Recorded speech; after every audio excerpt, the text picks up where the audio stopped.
Superman and Lois, episode 7 of season 4, and oh man, wow, what a watch, dude. Honestly, like, we watched a lot of shows together, and you guys can go check out my reactions on my channel, but we've watched a lot of stuff, and this might be one of my favorite things that I've watched, because genuinely, just the way this episode pulled at my heartstrings, and it just, we've had so many iterations of Superman, but to see him kind of come to terms with his identity being kind of out there, and just, I don't know, there was just a whole different vibe about it, and we'll dive into it.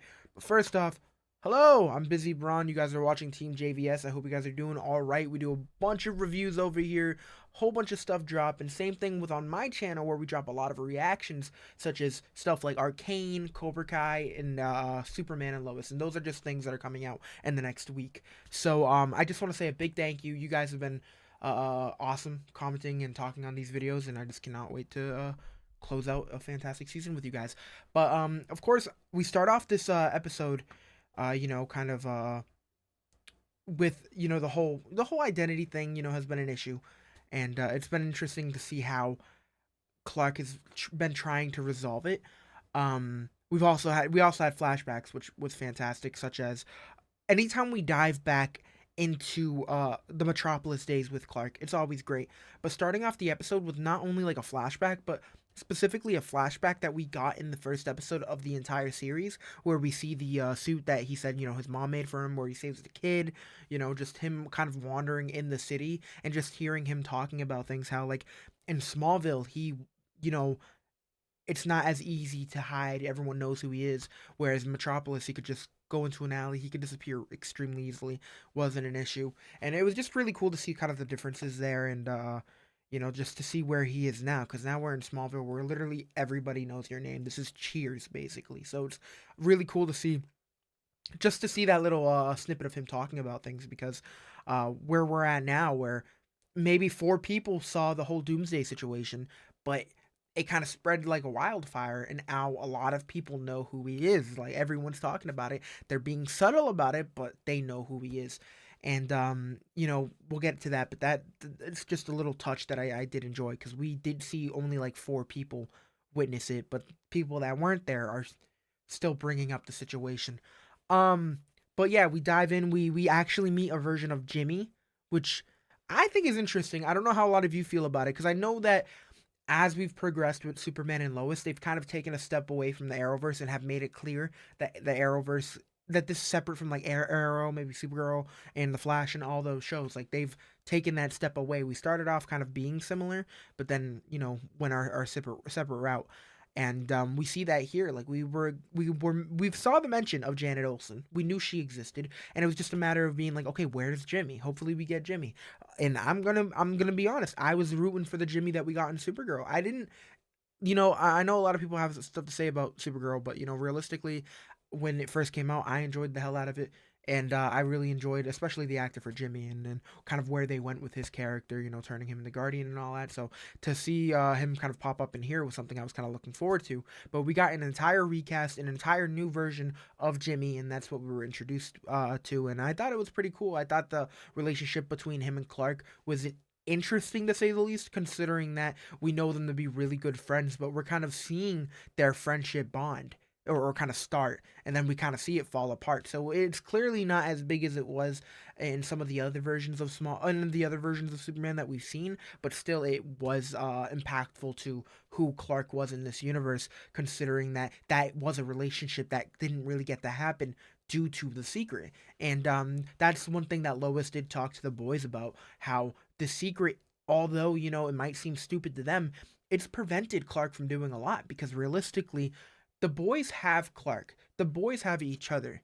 They all have powers.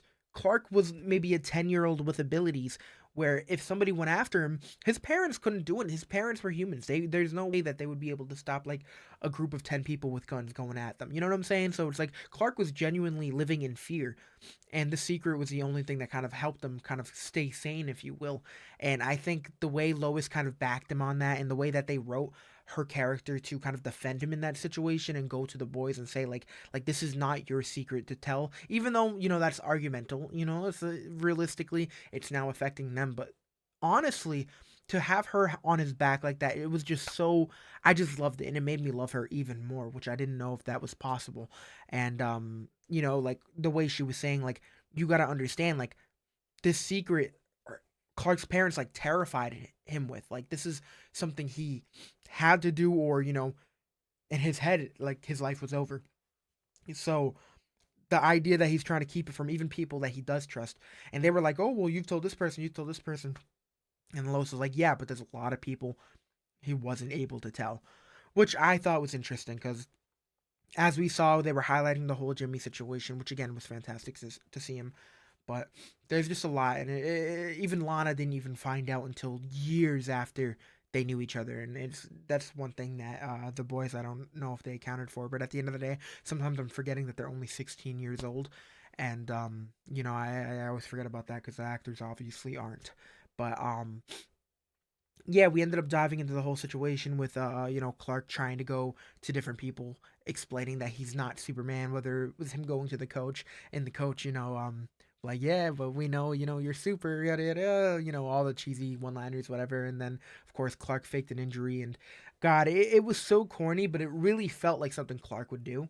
And I think that's why I was just really uncomfortable during the situation, because it's like he's doing everything in his ability to make sure people don't know who he is, and it was just so funny to see him like going as far as faking an injury. I thought that was really fun. And then we got into some problems with Jonathan, and then one of the ex-football players who, of course, took drugs in order to perform better, and he even used that as an excuse. He's like, "Oh yeah, I had to take drugs to be on par or to keep up with you," and it's like at that point, Jonathan didn't even have abilities. I mean, yeah, everyone was taking drugs at that school. I don't know what the hell was going on, but realistically, it was just interesting to see kind of him going after Jonathan. And even if he knew Jonathan had powers, he was in his face and he was tempting him to use his abilities. And thank God Mr. Cushing stepped in, which again, I've really enjoyed his character kind of stepping up throughout the last season or two. It's been really cool to see him kind of being a friend to not only Jonathan but to Clark, and now that he actually knows the secret, and thank God he knows the secret the right way. Because I mean, part of me, like, I was like, how bad would it be if Clark had to talk to Mr. Cushing, like, "Oh no, I don't know what you saw," but like if he had to like gaslight the hell out of him, because that's what he was doing to everyone else. He was gaslighting the hell out of them, being like, "No, no, look, I got hurt. I'm not Superman. Superman doesn't get hurt by a car door."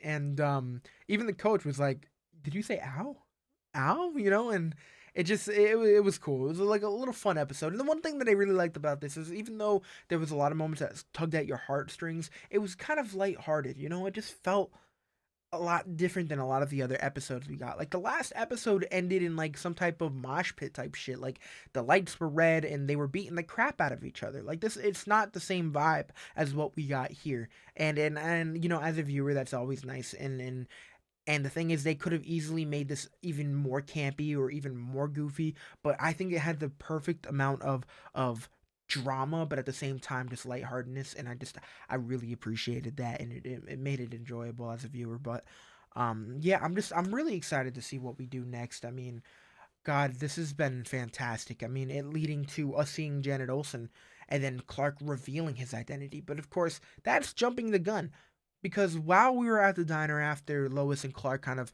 mentioned that they were gonna buy part of the Gazette, it was, we ended up diving into Candace's father. And earlier in the episode, we mentioned how Candace knows. And again, I already mentioned, like, the whole 10 episode format, I think, has prevented us from seeing certain things, such as like her reaction to finding it out, or Clark's reaction to finding out Jonathan has abilities. Like, they just kind of dive into the next scene and be like, "Oh, so this is happening."